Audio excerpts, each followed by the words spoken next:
So இன்னைக்கு விஜய் வேலை செய்யல. கடைசி 6 மாதத்தில் மிக தீவிரமாக வேலை செய்து பாத யாத்திரை எல்லாம் நடத்தி விஜய் இந்த 20% இப்போது இருக்கக்கூடிய வாக்குகளை 20%ஆகவே வாங்குவதற்கு வாய்ப்பு இருக்கிறது. நீங்கள் விஜய் வருவார் இல்லை வரமாட்டார், அதுக்காக நீங்கள் கம்முன்னு இருக்குன்னு சொல்கிறாரு. நீங்கள் இதெல்லாம் பண்ணுங்க, 180 டார்கெட்டாக வச்சுக்கிட்டு நீங்கள் வேலை செய்யுங்க. விஜயை நம்பிட்டு இருக்காதீங்கன்னு தான் சொல்கிறாரு.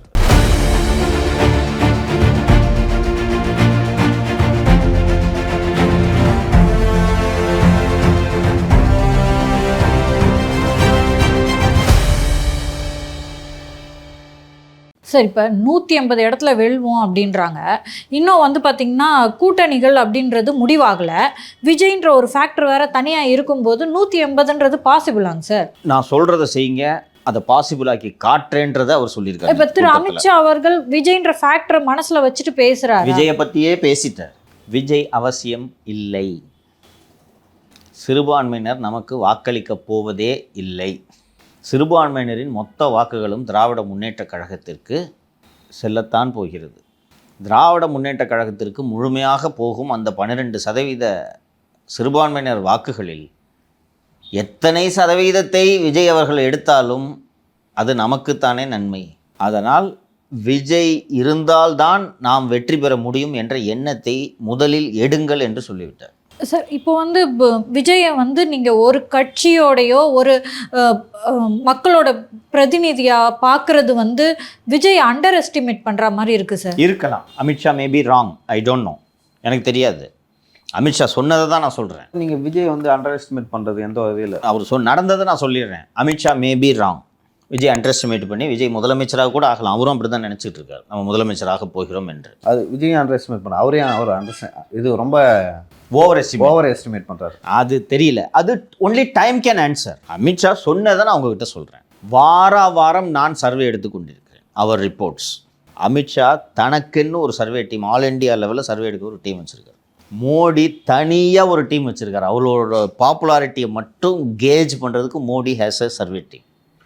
JP Nadda has a separate team. நான் ஏற்கனவே சொன்னாலே தனித்தனி ஏஜென்சிஸ்லாம் வச்சுருக்காங்க. இவங்களுக்கு வேலையே எப்படி இவங்களுக்கு சர்வே எடுக்கிறதுக்கு எப்படி இவ்வளோ செலவாகும்னு குழந்தைத்தனமாக கேட்க மாட்டீங்கன்னு நினைக்கிறேன். இல்லை, நான் கேட்பேன். அடானி கூப்பிட்டு கொடுறானா கொடுக்குறாரு, பெரிய விஷயமா? உன்னை எதுக்கு சம்பாதிக்க கொடுக்குறது?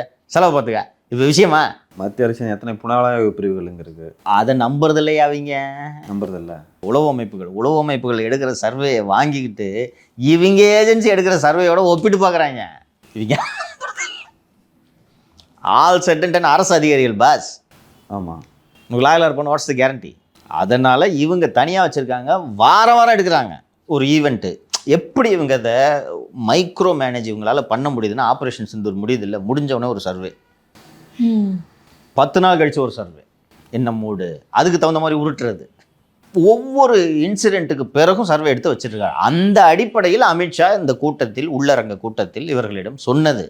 திரு விஜய் பற்றியும் அவங்க இந்த மாதிரி சர்வே எடுத்துக்கிறாங்க. வேணுமா, விஜய் வேண்டுமா என்று கேட்கும் பொழுது கட்சியினர்கிட்ட, இவங்க அந்த கோர் கமிட்டி மெம்பர்ஸ் கிட்ட கேட்கும்போது அவங்க இல்லை, கண்டிப்பாக விஜய் வேணும், இருந்தால் தான் நம்ம வெற்றி பெற முடியும் அப்படின்னு சொன்ன உடனே எங்களோட சர்வே ரிப்போர்ட்டு படி இன்னைக்கு விஜய்க்கு நாங்கள் எடுக்கிற சர்வேல விழக்கூடிய வாக்குகளில் 1/3 தான் ஓட்டாக கன்வெர்ட் ஆகுன்றாங்க. அவரும் சொல்கிறார், நாங்கள் எடுக்கிற சர்வேலையும் நீங்கள் சொல்கிற நம்பர்ஸ் வருது, more than 20. விஜய்க்கு இன்னைக்கு சர்வே எடுத்தால் விஜயோட கட்சிக்கு more than 20 வருது. ஆனால் தேர்தல் அறிவிக்கப்பட்ட பிறகு, வேட்பாளர்கள் அறிவிக்கப்பட்ட பிறகு இன்னைக்கு விஜய் வாங்குற இந்த சதவீதத்தில் 1/3 தான் ஆக்சுவல் ஓட்டாக கன்வெர்ட் ஆகும்னு அமித்ஷா சொல்லியிருக்காரு. அது வந்து ப்ரெடிக்ஷன் தான் சார். ஏன்னா விஜய் அவர்கள் வந்து அரசியலுக்கு வரல, அவர் வந்து பாத யாத்திரை போகிறேன்னு சொல்லிட்டு சொல்கிறாரு. ஏன்னா மக்கள் பிரச்சனை வந்து அவங்க இடத்துக்கே போய் பேசலாம்னு சொல்லுவார். அப்படி பேசும்பொழுது மக்கள் பிரச்சனைகளை அவங்க இடத்துக்கு போகும்பொழுது அது ஓட்டாக கன்வெர்ட் ஆகலாம். இன்னைக்கு நிலைமையை அவர் சொல்கிறாரு. இல்லை, நீங்கள் இன்னைக்கு நிலைமையை சொல்கிறீங்க, நாளைக்கு வந்து நிலைமை மாறலாம். அன்னைக்கு அவங்க சர்வே எடுத்துட்டு விஜய் தேவை என்ற முடிவுக்கு அவர்கள் வரலாம். நம்ம இப்போ கொஞ்ச நேரத்துக்கு முன்னாடி கொலைகளை பற்றி பேசணும், அதை பற்றி ஒரு அறிக்கை கொடுத்துருக்காரா, அதை பற்றி ஏதாவது பேசியிருக்காரா? அப்படி எதுவுமே இல்லை.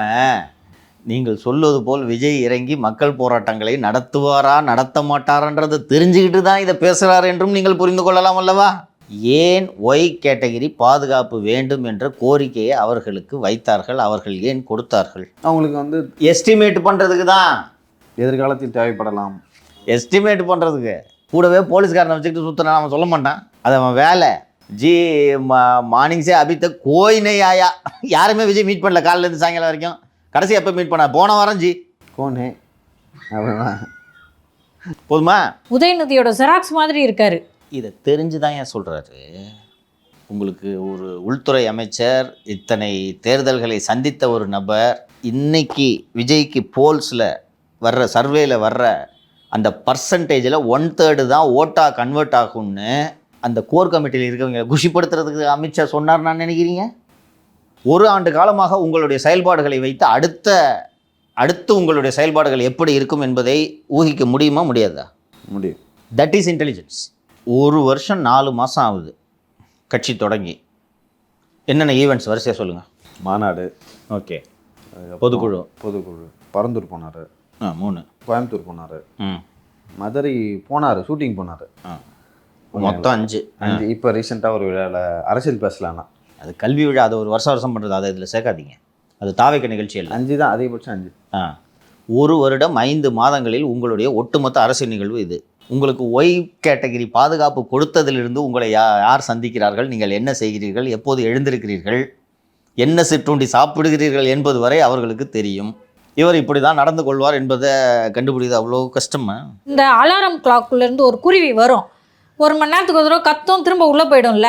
லிட்டரலாக அப்படி தான் பண்ணிட்டு இருக்காரு விஜய். ஸோ இன்னைக்கு விஜய் வேலை செய்யல. கடைசி 6 மாதத்தில் மிக தீவிரமாக வேலை செய்து பாத யாத்திரை எல்லாம் நடத்தி விஜய் இந்த 20% இப்போது இருக்கக்கூடிய வாக்குகளை 20%ஆகவே வாங்குவதற்கு வாய்ப்பு இருக்கிறது.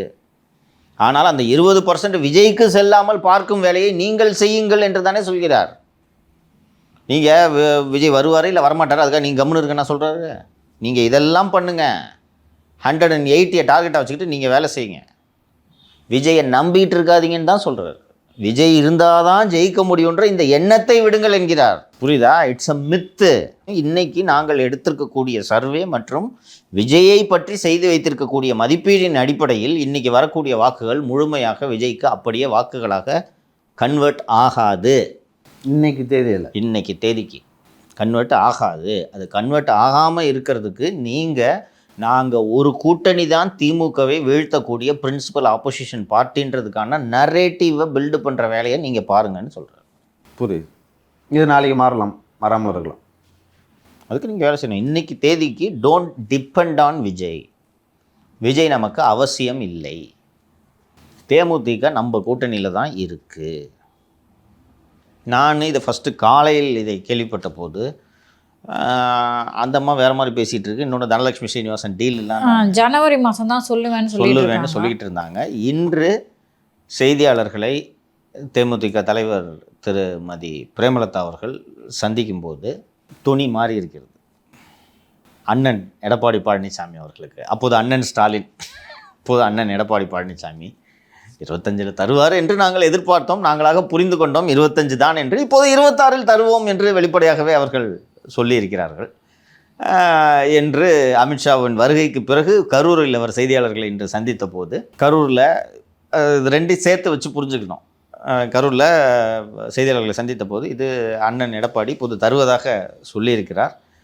கூட்டணி நாங்கள் ஜனவரியில் தான் அறிவிப்போம், அப்போ நீங்கள் இந்த கூட்டணியில் இது தாவேக கூட்டணிக்கு செல்வீர்களா அப்படின்னு அதுக்கு நேரடியாக அவர்கள் பளிச்சுன்னு சொல்லியிருக்கலாம். ஏன்னா இந்த ராஜ்யசபா சீட்டு கிடைக்கலன்ற காண்டில் அவங்க சொன்னது விஜயோட அறிவிப்பு வரவேற்கத்தக்கது, அதிகாரத்தில் பங்கு என்பது வரவேற்கத்தக்கது அப்படின்னு தான் சொல்லியிருந்தாங்க. இப்போ நீங்கள் விஜய் கூட்டணிக்கு போவீங்களான்னு கேட்டது விஜய்கிட்ட போய் கேளுங்கன்றாங்க.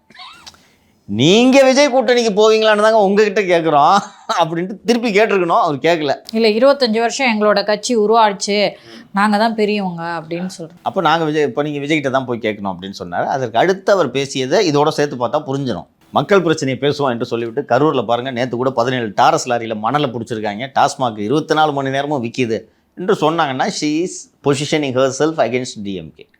So DMDK is in NDA. அடுத்து பாட்டாளி மக்கள் கட்சி, அதுவும் கூட்டணியை பின்னர் அறிவிப்போம். இன்னொன்று அந்த தந்தை மகன் மோதலின் காரணமாக மிக பெரும் குழப்பங்கள் அங்கே நிலவி கொண்டிருந்ததெல்லாம் நம்ம தொடர்ந்து கூர்ந்து கவனித்து கொண்டு வருகிறோம். குருமூர்த்தி அவர்கள் 2 முறை திரு ராமதாஸ் அவர்களை சந்தித்து பேசிய போதும் அவர் சொன்னது, நான் இங்கே தான் கூட்டணிக்கு வர்றேன், பையன் இந்த மாதிரி பிடிவாதமாக இருக்கா, அப்படி அதை முதல்ல சரி பண்ணணும்னு சொன்ன உடனே மகனிடம் எப்படி பேச வேண்டுமோ பேசிவிட்டார்கள். ராமதாஸ் அவர்கள் மகனிடம் எப்படி பேச வேண்டுமோ அப்படி டெல்லியிலிருந்து பேசிவிட்டார்கள். இன்னும் அந்த வழக்குகள் அப்படியே நிலுவையில் இருக்கின்றன. அப்பா பேச்சை கேளுங்க, கேட்கலன்னா அப்பாவே கிளியரன்ஸ் கொடுத்துருவார். நீங்கள் யார் பேச்சை கேட்டுட்டு இந்த வேலையெல்லாம் பண்ணுறீங்கன்னு தெரியும். ஒன்றா வந்தால் தான் உங்களுக்கும் அது பிரயோஜனம், எங்களுக்கும் அது பிரயோஜனம்.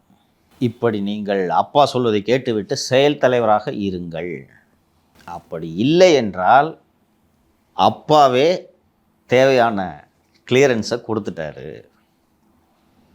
இது அத்தனையும் ஆகஸ்ட்டில் அறிவிச்சிருக்காரு ஐயா மாநாடு, வன்னியர் சங்கத்து மாநாடு, பெண்கள் மாநாடு அறிவித்திருக்காரு. பூம்புகாரில் பெண்கள் மாநாடு. பூம்புகாரில் பெண்கள் மாநாடு. அந்த பூம்புகார் பெண்கள் மாநாட்டில் கூட்டணியை அறிவிப்பார். நேற்று இரவு ஐயா செய்தியாளர்களை சந்தித்து பேசிய போது உங்களுக்கு அதற்கான இண்டிகேஷன் தெரிந்ததா?